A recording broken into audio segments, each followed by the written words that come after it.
Welcome to Math Infinity. I am Shuchi Goyal. Today I have designed an art integrated math project. As we know, National Curriculum Framework 2005, it has recommended inclusion of art in the main subjects of learning.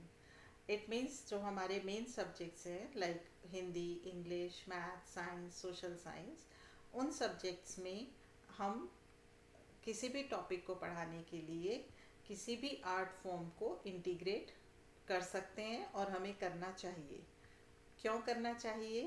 क्योंकि अगर हम किसी बच्चों को art के साथ integrate करके पढ़ाते हैं तो that makes the subject joyful. Secondly, अगर बच्चा कोई भी सब्जेक्ट को म्यूज़िक के साथ रिलेट करके पढ़ता है, कोई भी टॉपिक को पेंट कर के साथ रिलेट करके पढ़ता है, तो वो उसके माइंड में लॉन्ग लास्टिंग इम्पैक्ट छोड़ता है, वो चीज़ उसको हमेशा याद रहती है। तो बच्चे उससे रियल लाइफ के साथ भी कनेक्ट कर पाते हैं और वो उसको एंजॉय भी करते हैं।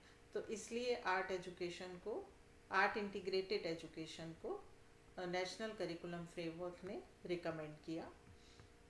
सो I have made this project art integration with mathematics. अब वैसे तो मैथमेटिक्स एक बहुत टफ और ड्राई सब्जेक्ट माना जाता है, बट एक्चुअल में मैथमेटिक्स हर जगह है। मैथमेटिक्स सभी चीज़ों को, चाहे वो पेंटिंग हो, चाहे म्यूज़िक हो, चाहे डांस हो, उनकी ब्यूटी को एनहेंस करता है। जैसे अगर आप कोई भी पेंटिंग बनाते हो, अगर उसको आप एग्जैक्ट रेशो प्रोपोर्शन में नहीं बनाते हो या फिर आप उसको एक गोल्डन रेशो में बनाते हो तो वो पेंटिंग और भी उभर कर आती है। फिर चाहे आर्किटेक्चर ने ताजमहल बनाया हो, उसकी खूबसूरती हो, वो भी गोल्डन रेशो में है। और या फिर आप चाहे डांस देख लो, तो चाहे कथक डांस ले लो, भांगड़ा ले लो, कोई भी डांस है वो एक पर्टिकुलर ताल पर चलता है, और ताल मैथमेटिक्स के बिना तो तल चलती नहीं है। तो मैथमेटिक्स रिदम देता है। तो mathematics is everywhere, in every art form mathematics is there. And so I have taken this project as a swing and painting project. मैंने एक्चुअली कुछ मटेरियल को रीयूज़ करके कुछ कुशन कवर्स और क्विल्ट बनाए थे। जब बनाए थे तब नहीं सोचा था कि ये मैथमेटिक्स से रिलेट कर रही हूँ, लेकिन बाद में आई रियलाइज्ड कि I have used a lot of mathematical concepts in it and I should document it and I should share with you all.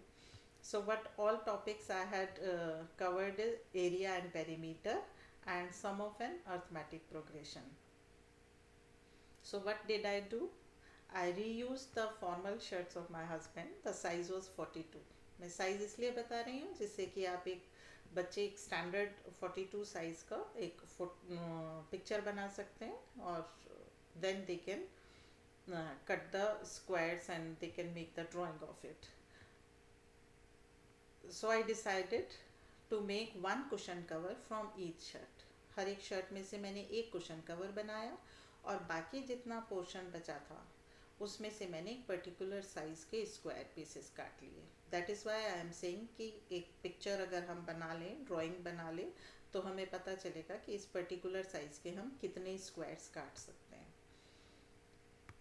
So these are the pictures. I made some cushion covers. जो white cushion covers थे उनको मैंने metallic colour से paint किया. कुछ cushion covers, जैसे आप देखो ये वाला cushion cover, this is back of the cushion cover and it has pocket also. So pocket, ये सीक्रेट पॉकेट बन गई हर कुशन कवर में. और जो बाकी पीसेस थे, तो ब्लू शर्ट्स और वाइट शर्ट्स के जितने भी पीसेस थे उनसे मैंने एक ये क्विल्ट बनाई with the help of an old bedsheet. वो उसके मैंने पीछे बेस की तरह यूज़ किया. तो let us do mathematics now. जो हमारा एक स्टैंडर्ड कुशन होता है that is 16 inch by 16 inch. तो मैंने एक शर्ट में से 17 इंच बाय 17 इंच के दो पीसेस कट किए. मीन्स एक कुशन कवर कट कर लिया. अब बाकी ये जितना पोर्शन बचा था इसमें मैंने 6.5 इंच साइड लेंथ का स्क्वायर्स, जितने मैक्सिमम स्क्वायर्स मैं काट सकती थी मैंने वो मैक्सिमम स्क्वायर्स कट कर लिए. So based on this I am just suggesting some of the questions which you can make. Similar questions you can make, but I have framed some of the questions. First is, what is the area of the cloth cut to make one cushion? How many square meter? Here if you see, I have changed the unit also. So how many square meter cloth is required to make 5 such cushions? What would be the maximum possible area of a circle painted in the middle of the cushion? अब मैं ये cushion बनाया, मैंने जो paint किया, अगर आप इसमें देखो तो पहले मैंने दोनों डायगोनल्स बनाए, दोनों डायगोनल्स बना के मैंने सेंटर फाइंड आउट किया, फिर उस सेंटर से मैंने 2 कंसेंट्रिक सर्कल्स बनाए और उसके बाद उनको पेंट किया. तो many topics are used and then I am asking you to find कि आप कितना बड़ा मैक्सिमम सर्कल बना सकते हो, उस सर्कल का क्या एरिया होगा, and then you can make some questions on area of shaded region, area of unshaded region. So lot of questions can be prepared on it. Similarly on quilt, if I say how many squares, this is off. How many squares of side length 6.5 inch can be cut from the leftover cloth? अब जितना बचा था उसमें से हम कितने squares काट सकते हैं?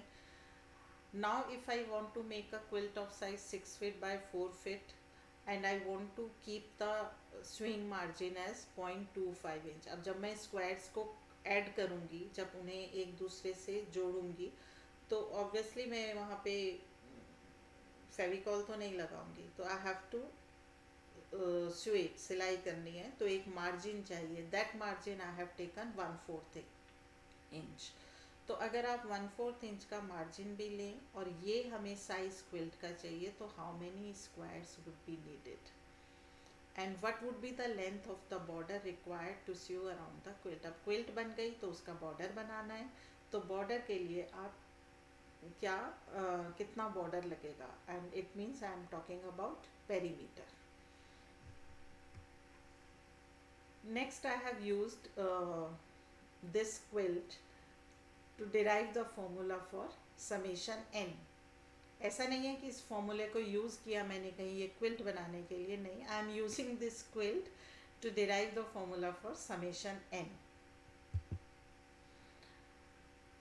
We know summation n means sum of first n natural numbers.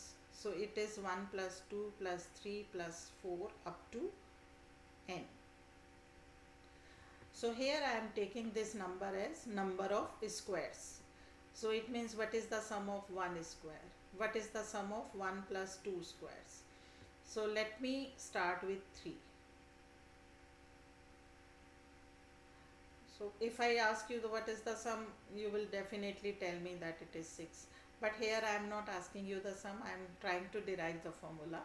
So for example, if I take 1 plus 2 plus 3, it means I am taking 1 square, 2 squares and then 3 squares. So how many squares are there in all? इस portion में कितने squares हैं? To find this sum, what I do, I complete this square and draw the diagonal. There are this square has 3 by 3 small squares, so total number of squares are 9. So if I draw the diagonal, it divides it into 2 equal parts, so total number of squares are 9, and on one side of the diagonal number of square would be 9 by 2. Now these 3 halves are left, which are above the diagonal. These 3 halves are left, so I add 3 halves.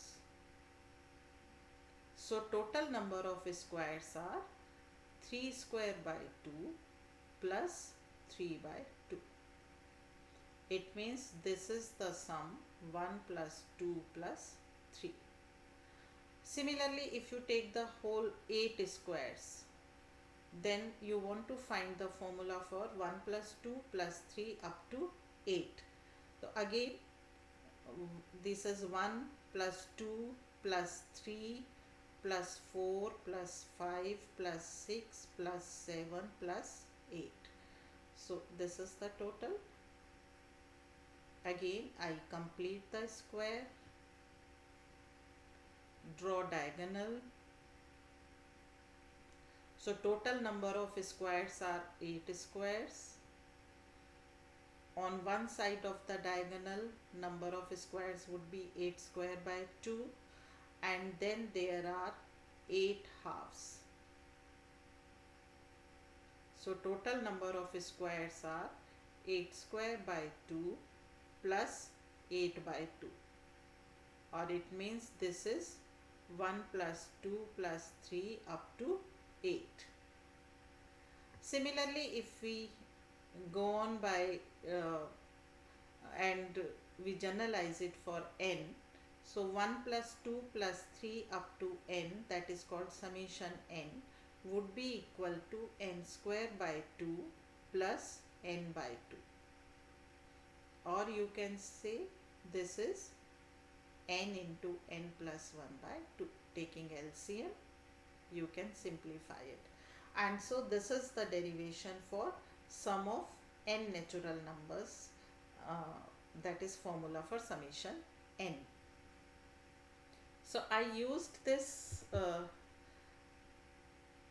art integrated project to tell you that mathematics is everywhere. अपने घर में, पूरे घर में देखोगे तो तुम्हें mathematics हर जगह दिखेगा. मैथमेटिक्स एटमॉस्फेयर में है. आप चाहे घर में डोर्स ले लो, विंडोज़ ले लो, बेडशीट का डिज़ाइन ले लो, हर जगह ज्योमेट्रिक डिज़ाइन मिलेंगे, हर जगह मैथमेटिक्स मिलेगा. So try to find it out. Mathematics में इंटरेस्ट भी होगा, अच्छा लगने लगेगा मैथमेटिक्स, और मैथमेटिक्स में आपको एंजॉय भी करोगे, आप मैथमेटिक्स को एंजॉय करना सीखोगे. So I hope you like this project. अच्छा लगा हो तो मुझे बताना. Thank you.